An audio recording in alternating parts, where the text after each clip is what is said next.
ശ്യാമേ, നമ്മളിപ്പോൾ മറന്നിരിക്കുന്ന ഒരു പ്രധാന വ്യക്തിയുണ്ട് കേരളത്തിലെ, അബ്ദുൽ നാസർ മദനി.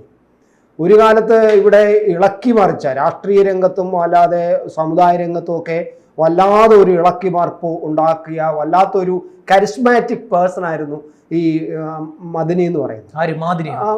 അതിന് ആ തരത്തിലായിരുന്നു. കാരണം ഞാൻ കേട്ടിട്ടുണ്ട്, ഞാൻ ഒരുപക്ഷെ നമ്മൾ നടന്നു പോകുമ്പോഴൊക്കെ റോഡ് കൂടെ നടന്നു പോകുമ്പോൾ വീട്ടിനകത്ത് വളരെ ഉച്ചത്തിൽ ഇദ്ദേഹത്തിൻ്റെ പ്രഭാഷണം ടേപ്പർ കാർഡിലിട്ട് കേട്ടുകൊണ്ടിരിക്കുന്നത് ഞാൻ കേട്ട് ചിലപ്പോൾ നടന്നു പോകാറുണ്ട്. അത് ഒരു വീട്ടിലല്ല, പല വീടുകളിൽ അങ്ങനെ കേട്ടിട്ടുണ്ട്. അപ്പോൾ അങ്ങനത്തെ ഒരു കാലഘട്ടത്തിലായിരുന്നു. പക്ഷേ ഇപ്പോൾ മദനിയുടെ ഒരു അവസ്ഥ എന്താണെന്ന് നമുക്കറിയാവുന്നതാണ്.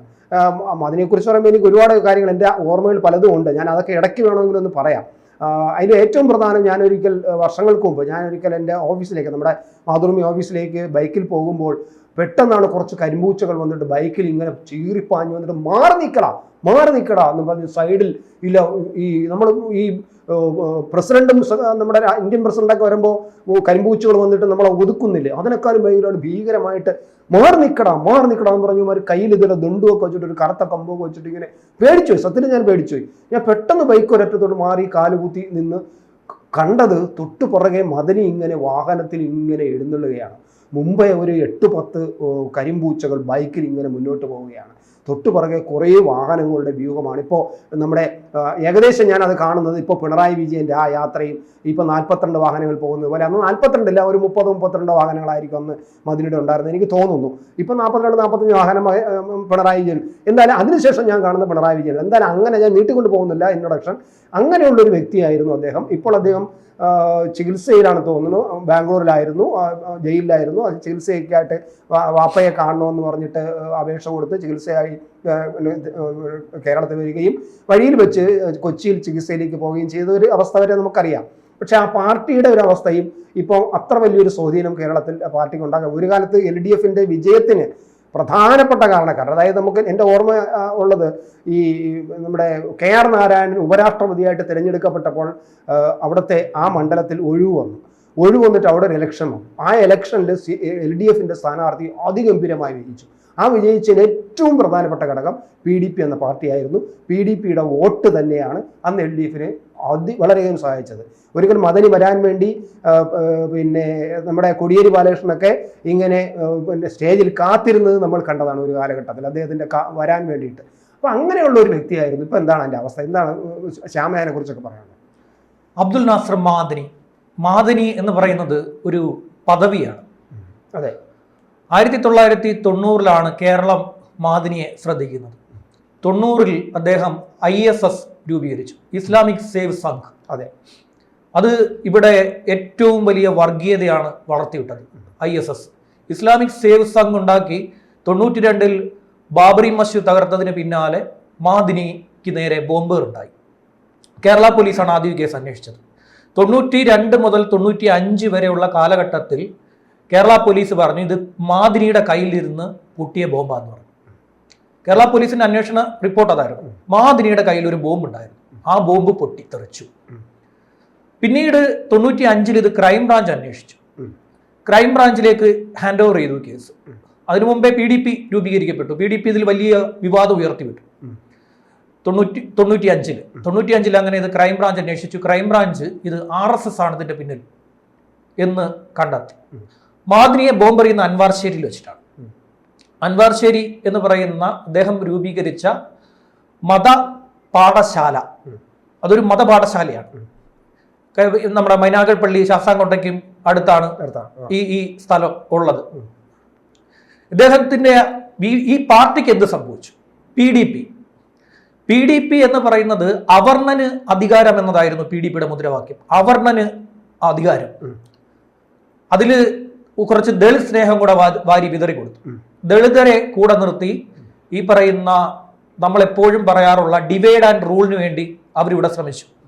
അതിലെ വലിയൊരു മുഖമായിരുന്നു ഈ വർക്കല രാജു എന്ന് പറയുന്ന ഒരു ഹിന്ദു സന്യാസിയുടെ വേഷം കെട്ടിയ ആ മാന്യൻ ഈ പാർട്ടിയുടെ ഒരു മുഖം എന്ന രീതിയിൽ എല്ലാത്തിലും കയറിയിരിക്കും. എല്ലാ വാർത്താ സമ്മേളനം ശ്രദ്ധിച്ചാൽ മതി. എല്ലാ വാർത്താ സമ്മേളനത്തിലും ഈ വർക്കല രാജു കയറിയിരിക്കും. കാഷായ വേഷമാണ് ധരിച്ചിരിക്കുന്നത്. കാഷായ വേഷം ധരിച്ച ആ മാന്യൻ ഈ പാർട്ടിയുടെ ഒരു ഫേസ് എന്ന രീതിയിൽ, അതായത് എല്ലാവരെയും ഉൾക്കൊള്ളുന്ന രാഷ്ട്രീയ പാർട്ടി എന്ന തരത്തിലേക്ക് കൊണ്ടുവരാൻ വേണ്ടിയാണ് ആ മാന്യനെ പിടിച്ച് അവിടെ ഇരുത്തിയത്. മാദിനി ഈ സമൂഹത്തോട് എന്ത് ചെയ്തു എന്നുള്ളതാണ്. മാദിനി ഈ സമൂഹത്തോട് ചെയ്തത് മുഴുവൻ വർഗീയതയായിരുന്നു. മാദിനിയുടെ ഒരു പഴയ പ്രസംഗമുണ്ട്. പഴയൊരു പ്രശ്നം അബ്ദുൽ നാസർ മാദിനി നടത്തിയത് കാഫിറുകൾക്ക് മേൽ കല്ലുമഴ വീണമെന്നാണ്. ക്ഷേത്രോത്സവങ്ങളിൽ, ക്ഷേത്ര ആരാധനയും ക്ഷേത്രോത്സവങ്ങളിലെ നമ്മുടെ ഈ പറയുന്ന ഉത്സവങ്ങളിലെ ഇതുള്ളതെല്ലാം കാഫിർ പ്രവർത്തനമാണ്. കാഫിർ പ്രവർത്തനം. ആ ക്ഷേത്ര ഉത്സവങ്ങൾക്ക് മുകളിൽ കല്ലുമഴ പെയ്യണം എന്ന രീതിയിൽ അദ്ദേഹം സംസാരിച്ചു. പഴയ പ്രസംഗം എടുത്താൽ മതി. മാദിനിയെ പിടിച്ച്, അബ്ദുൽ നാസർ മാദിനിയെ പിടിച്ച് വലിയ മനുഷ്യനാക്കി മാറ്റി ചരിത്ര മനുഷ്യൻ എന്നൊക്കെ പറയുമ്പം അബ്ദുൽ നാസർ മാദിനിയുടെ പഴയ വീഡിയോസ് കിടപ്പുണ്ട് യൂട്യൂബിൽ, എടുക്കണം. എടുത്തിട്ട് പഴയ അബ്ദുൽ നാസർ മാദിനി സമൂഹത്തോട് എന്ത് ചെയ്തു, ഏറ്റവും വലിയ അദ്ദേഹത്തിന്റെ സംഭാവനകൾ പറഞ്ഞു കൊടുക്കണം. പിന്നെ മാദിനി അകത്ത് കിടക്കുമ്പോഴാണ് PDP വളരാറുള്ളത്. PDPക്കാർക്ക് ഏറ്റവും ഇഷ്ടം മാദിനി അകത്ത് കിടക്കുന്നത്. കാര്യം ഫണ്ട് വരും, ഫണ്ട് ഉണ്ടാക്കാം. അവിടെ മറ്റേ അപ്പൊ ഈ പലസ്തീനിൽ ഇരുന്നിട്ടുള്ള കളിക്കുന്ന കളിയുണ്ടല്ലോ, എല്ലാ പ്രശ്നങ്ങളും അവിടെ കുത്തിത്തിരിപ്പുകളും ഉണ്ടാക്കിയിട്ട് ഇപ്പൊ എന്ത് ഫണ്ട് വരും. അവിടുത്തെ സ്ത്രീകളെയും കുട്ടികളെയും ഒക്കെ പിടിച്ച് ഫ്രണ്ടിൽ നിർത്തി ആക്രമണം നേരിട്ടിട്ട് അതുങ്ങളെ കൊലക്കി കൊടുത്തിട്ട് ഫണ്ട് ചോദിക്കും. ലോകരാജ്യങ്ങളോട് ഫണ്ട് ചോദിക്കുന്ന പരിപാടി. അതുപോലെ അവരുടെ കുടുംബങ്ങളെല്ലാം പിന്നെ പുറത്തെ രാജ്യങ്ങളിൽ വലിയ ഫ്ലാറ്റ് കെട്ടി, വലിയ കെട്ടിടം കെട്ടി അവിടെ ജീവിക്കുകയാണ്. അതെ അതെ, അതാണ് ഇപ്പൊ ഈ മാദിനിയെ പിടിച്ച് അകത്തിടുമ്പോഴെല്ലാം PDPക്ക് നല്ല ഫണ്ട് വരുന്നുണ്ടായിരുന്നു. മാദിനി പുറത്തു വന്നു കഴിഞ്ഞാൽ ഫണ്ട് വരത്തില്ല. അതുകൊണ്ട് PDPക്കാർക്ക് വലിയ താല്പര്യം ഈ മാദിനിയെ പിടിച്ച് അകത്തിടുന്നതാണ്. അവർക്ക് വലിയ താല്പര്യമാണ്. പിന്നെ ഇടയ്ക്ക് ഞാൻ ഇടയ്ക്ക് ഓർമ്മിപ്പിക്കട്ടെ, കാരണം നമ്മൾ മാദിനിയെ കുറിച്ച് ഓർമ്മ ചില കാര്യങ്ങൾ ഓർമ്മിക്കേണ്ടത്, കാരണം പുതിയ തലമുറയ്ക്ക് ഇത് കൂടുതൽ അറിയില്ല. ഈ ISS എന്ന് പറയുന്ന ആ ഒരു സംഘടന അവരുണ്ടാക്കിയത് പ്രധാനമായിട്ടും RSSനെ പ്രതിരോധിക്കാൻ എന്നുള്ള ശക്തിയിൽ ISS എന്ന് പറഞ്ഞുകൊണ്ടാണ് ഇസ്ലാമിക് പിന്നെ സംഘം എന്ന് പറയുന്നത്. പിന്നീട് നമ്മൾ കണ്ടത് സിറിയയിലൊക്കെ വന്നതും ഏകദേശം ISS എന്നുള്ള തരത്തിൽ തന്നെയാണ് ആ തരത്തിലുള്ള ഒരു സംഘടന വരുന്നത്. എന്തായാലും കേരളത്തിൽ അതിനെ നിരോധിച്ചപ്പോൾ ഞാൻ അന്ന് പത്രം വായിച്ചത് എൻ്റെ മനസ്സിനകത്ത് ഓർമ്മയുണ്ട്. ആ നിരോധിച്ചപ്പോൾ ഈ പറഞ്ഞ കൊല്ലത്തെ അവരുടെ കേന്ദ്രത്തിൽ നിന്നും കണ്ടെടുത്ത ചില സാധനങ്ങൾ, അത് ആയുധങ്ങളുണ്ട്. പറഞ്ഞു കഴിഞ്ഞാൽ നമുക്ക് ഒരു യൂട്യൂബ് ചാനലിൽ നിന്ന് പറയാൻ പറ്റാവുന്ന ആയുധങ്ങൾക്കൊപ്പം കെട്ടുകണക്കിന് കോണ്ടംസ് അവിടെ നിന്ന് എടുത്തിരുന്നു എന്നതും അന്ന് പത്രങ്ങളിൽ വലിയ വാർത്ത വന്നതാണ്. എന്തിനാണ് അത്രയും സംഗതി അവിടെ നിന്ന് എടുക്കേണ്ടി വന്നത്? എന്താണ് അത്രയ്ക്ക് വലിയ സംഗതി അവിടെ ഉണ്ടായിരുന്നത്? ആ ഒരു കേന്ദ്രത്തിൽ, അതായത് ഈ ISS കേന്ദ്രം, അന്ന് ISS ആണ്, ആ PDP ആയിട്ടില്ല. അപ്പോൾ അത് നിരോധിച്ചതിന് ശേഷമാണ് പിന്നീട് PDP ആയിട്ട് ഇത് മാറുന്നതും. ഈ നേരത്തെ ശ്യാം പറഞ്ഞതുപോലെ സവർണർക്ക് അധികാരം എന്ന ഒരു പുതിയ സംവിധാനം കൊണ്ടുവന്നിട്ട് ഈ വർക്കല രാജുവിനെ അവർണർക്കും പിന്നോക്കക്കാരനും അധികാരം എന്നതായിരുന്നു മുദ്രാവാക്യം. PDPയുടെ മുദ്രാവാക്യം ഈ പറയുന്ന സാധനമായിരുന്നു.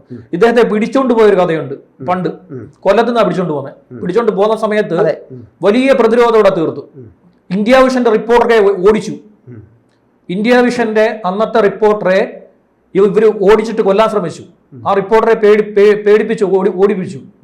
അദ്ദേഹം പറഞ്ഞിത്രേ ഉള്ളൂ, അബ്ദുൽ നാസർ മാദിനിയെ പോലീസിന് വിട്ടുകൊടുക്കാതെ തടയാൻ ശ്രമിക്കുന്നു എന്ന് പറഞ്ഞ ഒരു വാക്കേ പറഞ്ഞുള്ളൂ. അദ്ദേഹത്തെ തേടി വന്നു ഇവര്. പിന്നെ എങ്ങനെ പിടിച്ചുകൊണ്ട് പോകുന്നു? അർഷിത അട്ടല്ലൂരി ഇറങ്ങി നിന്നിട്ട് തൂക്കിക്കൊണ്ടുപോയി. പിന്നീട് ഇദ്ദേഹം പിതാവിനെ കാണാൻ വേണ്ടി ഇടയ്ക്കിടയ്ക്ക് വരുന്ന ഒരു പരിപാടിയുണ്ട്. ഇടയ്ക്കിടയ്ക്ക് വരുന്ന അതാണ് ചേട്ടൻ പറഞ്ഞ റാലി. വലിയ റാലിയാണ് നടത്തുന്നത്. വലിയ റാലിയിലാണ് അൻവാർശേരിയിൽ വരും. അൻവാർശേരിയിൽ വന്ന് റാലിയിൽ ഇദ്ദേഹം പിതാവിനെ കാണാൻ വന്നാൽ പിതാവിനെ കണ്ടാൽ പോരെ. ഇദ്ദേഹം പിതാവിനെ കാണാൻ വന്നിട്ട് ഈ പറയുന്ന വെള്ളിയാഴ്ചക്ക് ഉച്ചയ്ക്ക് ഈ പറയുന്ന ഒരു ദുവ, അതിൽ പറയുന്ന കാര്യങ്ങൾ വളരെ ഇപ്പം തീവ്രത കുറച്ചു. ഒരുപാട് ഇത് കുറച്ചിട്ടുണ്ട്. ഈ വെള്ളിയാഴ്ച ഉച്ചയ്ക്ക് ഇദ്ദേഹം അവിടെ അൻവാർശേരിയിൽ ഒരു പ്രസംഗം നടത്തും. തീവ്രത, ഇന്റൻസിറ്റി കുറവാണ് അതിന്. പഴയ മാദിനിയിൽ നിന്ന് ഇപ്പോഴത്തെ മാദിനി ഒരുപാട് മാറിയിട്ടുണ്ട്. ഇപ്പോഴും പോകുന്നുണ്ടോ? ഇപ്പൊ പിന്നെ അദ്ദേഹം ആരോഗ്യപരമായിട്ട് അല്ല, ഇപ്പോ ഇല്ല. പക്ഷെ അന്ന് എനിക്ക് ഓർമ്മയുള്ളത് അച്ഛനെ കാണാൻ വേണ്ടി മാത്രമല്ല, ഈ അബ്ദുൽ നാസർ മാദിനിയുടെ ഏതെങ്കിലും പ്രോഗ്രാം എവിടെ ഉണ്ടെങ്കിൽ, എവിടെയെങ്കിലും ഒരു പ്രഭാഷണം ഉണ്ടെങ്കിൽ ആ പ്രഭാഷണ കേന്ദ്രത്തിലേക്ക് പോകുന്നതാണ് ഈ യാത്ര. എനിക്കറിയാവുന്നതാണ്. അവിടെ വരുന്ന അൻവാർശേരിയിൽ ഇദ്ദേഹം വന്നു കഴിഞ്ഞാൽ അവിടെ നടത്തുന്ന മുഴുവൻ രാഷ്ട്രീയ മീറ്റിങ്ങുകളാണ്, പൊളിറ്റിക്കൽ മീറ്റിങ്ങുകളാണ് അവിടെ നടത്തിക്കൊണ്ടിരുന്നത്. കോടതി അതിന് അനുവാദം കൊടുത്തിട്ടില്ല. രാഷ്ട്രീയപരമായി സംസാരിക്കാനോ രാഷ്ട്രീയം പറയാനോ പ്രസംഗിക്കാനോ കോടതി അബ്ദുൽ നാസർ മാദിനിക്ക് പിന്നെ അനുവാദം കൊടുത്തിട്ടില്ല. അപ്പൊ എന്ത് ചെയ്യുന്നു? ദുആ എന്ന് പറഞ്ഞിട്ട് കയറിയിരുന്ന് സംസാരിക്കും. ദുആ എന്ന് പറഞ്ഞിട്ട് കയറിയിരുന്ന് ഇതുപോലെയുള്ള വലിയ കാര്യങ്ങൾ, പഴയ പ്രസംഗവും ഇപ്പോഴത്തെ പ്രസംഗവും തമ്മിലൊക്കെ ഒരുപാട് മാറ്റമുണ്ട്. ഞാൻ ഇദ്ദേഹത്തോട് ഒരുപാട് നേരം സംസാരിച്ചിട്ടുണ്ട്. അബ്ദുൽ നാസർ മാദിനിയോട് ഞാൻ ഒരുപാട് നേരം ഈ അൻവാർശ്ശേരിയിൽ ഇരുന്ന് അദ്ദേഹത്തോട് ഞാൻ സംസാരിച്ചിട്ടുണ്ട്. ഞാൻ വർക്ക് ചെയ്ത മാധ്യമ സ്ഥാപനത്തിന് അദ്ദേഹത്തിന്റെ കാര്യത്തിൽ താല്പര്യം ഉണ്ടായിരുന്നത് കൊണ്ട്, അദ്ദേഹത്തിന്റെ കാര്യത്തിൽ വലിയ താല്പര്യം ഉള്ളത് കൊണ്ട് ഇദ്ദേഹം ഈ പറയുന്ന 5 ദിവസം 6 ദിവസത്തേക്ക് ജാമ്യം കിട്ടി അവിടെ എത്തുമ്പോൾ രാവിലെ മുതൽ വൈകിട്ട് വരെയും നമ്മുടെ യൂണിറ്റ് അവിടെ ഇട്ടിരിക്കും.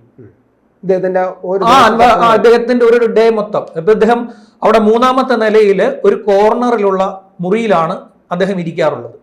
അദ്ദേഹം അവിടെയാണ് ഇരിക്കുന്നത്. അദ്ദേഹം അവിടെ നടത്തുന്ന എല്ലാം പൊളിറ്റിക്കൽ മീറ്റിംഗ്സ് ആണ്. പൊളിറ്റിക്കൽ മീറ്റിംഗ് ആണ്. ഞാൻ അവിടെ നിന്ന് കണ്ടുകൊണ്ടിരിക്കുന്ന ആളാണ്. പ്രമുഖ നേതാക്കൾ, വലിയ പ്രമുഖന്മാരായ മതേതരത്വം ഇങ്ങനെ വഴിഞ്ഞൊഴുകി ഒലിച്ചു നടക്കുന്ന നേതാക്കന്മാർ. അതെ അതെ, അവിടെ വരും. അവിടെ വന്ന് CPM-ന്റെ, CPI-യുടെ, കോൺഗ്രസിന്റെ എല്ലാവരുടെയും നേതാക്കൾ അവിടെ വരുന്നത് ഞാൻ കണ്ടിട്ടുണ്ട്.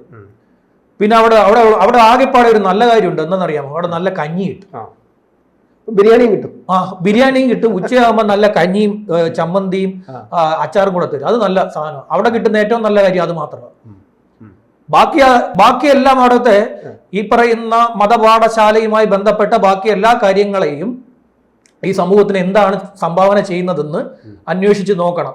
അപ്പൊ നമുക്ക് ഇടയ്ക്കെന്ന് പറയാം, ഈ മദനിയുടെ രംഗപ്രവേശവും അതിനുശേഷം കേരളത്തിലെ രാഷ്ട്രീയ രംഗത്തും സമുദായ രംഗത്തും ഒക്കെ ഉണ്ടായ ചില ചലനങ്ങളുമൊക്കെ ഇന്ന് ഇപ്പൊ കേരളത്തിന്റെ സമൂഹത്തിൽ വളർന്നു വന്നിരിക്കുന്ന ചില ഇസ്ലാമിക തീവ്രവാദത്തിന് ആദ്യത്തെ വേരും വെള്ളവും വളവും ഊറ്റിക്കൊടുത്തത് മാദിനിയാണ്. പക്ഷെ അത് അവർക്ക് എത്രമാത്രം ഗുണം ചെയ്തു, ദോഷമാണ് സമുദായത്തോട് ചെയ്തത്. അതെ, ദോഷമാണ്. ഇന്ന് നല്ല മനുഷ്യനായി ഇന്ന് രോഗാവസ്ഥയിൽ കഴിയുന്ന ഒരാളെ പറ്റി ഇത് പറയാമോ, പാടുണ്ടോ, ഇത് ഈ പറയുന്ന വാക്കുകൾ പറയാമോ എന്ന ചോദ്യം ഉയർന്നേക്കാം. പക്ഷെ അബ്ദുൽ നാസർ മാദിനിയുടെ പഴയ വീഡിയോകൾ എടുക്കണം. അബ്ദുൽ നാസർ മാദിനി സമൂഹത്തോട് ചെയ്ത സംഭാവന എന്താണെന്ന് അതിൽ കിടപ്പുണ്ട്. അവരുടെ സമുദായത്തോട് പോലും എന്ത് ദ്രോഹമാണ്, എന്താണ് ചെയ്തതെന്ന് കിടപ്പുണ്ട്. മറ്റുള്ളവർക്ക് നിശബ്ദമായിട്ട് മറ്റു മതവിഭാഗങ്ങൾക്ക് ഇതൊരു ഭയം ഉണ്ടാക്കുകയും അതിലൂടെ അവർക്ക് ചിഹ്നിച്ചിതറിയിരുന്ന ആ മതവിശ്വാസികൾക്ക് അവർക്ക് തടിയന്തരുടെ നസീറുമായിട്ട് മാദിനിക്ക് എന്തായിരുന്നു ബന്ധം? ബാംഗ്ലൂർ സ്ഫോടന കേസിൽ തെളിവില്ല, കുറ്റപത്രം കൊടുത്തിട്ടില്ല എന്ന് പറയുന്നു. 161 സാക്ഷികളുടെ മൊഴിയുണ്ട് ആ കേസിൽ. പ്രതികൾ അടക്കമാണ് അബ്ദുൽ നാസർ മാദിനിക്കെതിരെ മൊഴി കൊടുത്തിരിക്കുന്നത്. അതിൽ റഫീഖ് മാത്രമാണ് മൊഴി മാറ്റിയത്. റഫീഖ് മാത്രമേ മൊഴി മാറ്റിയിട്ടുള്ളൂ. ബാക്കി ആരും മൊഴി മാറ്റിയില്ല. പ്രതികളിൽ റഫീഖ് ഒക്കെ ഉള്ളൂ ഇതിനകത്ത് ഈ പറയുന്ന മൊഴി മാറ്റിയിട്ടുള്ളത്. ഇവിടെ സാക്ഷി മൊഴിയുണ്ട്. ബാംഗ്ലൂർ സ്ഫോടന കേസ്, കോയമ്പത്തൂർ സ്ഫോടന കേസ്, സാക്ഷിമൊഴികൾ ഉണ്ടായിരുന്നു. ഇവിടെ കളമശ്ശേരിയിൽ ബസ് കത്തിച്ചു 2005. ആരാണ് പ്രതി? സൂഫിയ മാദിനി ആരാണ്? മാദിനിയുടെ വൈഫ്, മാദിനിയുടെ ഭാര്യ പ്രതിയായ കേസാണ്. കളമശ്ശേരിയിൽ തമിഴ്നാട് പോലീസിനോടുള്ള വിരോധം കൊണ്ട് മാദിനിക്ക് നീതി കൊടുക്കാൻ തമിഴ്നാട് പോലീസ് തയ്യാറാവുന്നില്ലെന്നതിന്റെ പ്രതിബിംബമായിട്ട് ഇവിടുത്തെ തമിഴ്നാട് ബസ് ഇവർ കത്തിച്ചു. സൂഫിയ മാദിനി പ്രതിയാണ്. അബ്ദുൽ നാസർ മാദിനി ഇവിടുത്തെ സമൂഹത്തോട് എന്ത് ചെയ്തു? പഴയ വീഡിയോസ് എല്ലാം എടുത്തു വെച്ച് ഇത് കാണുന്നവർ കാണട്ടെ. ഇത് പറഞ്ഞ് അവസാനിപ്പിക്കാം.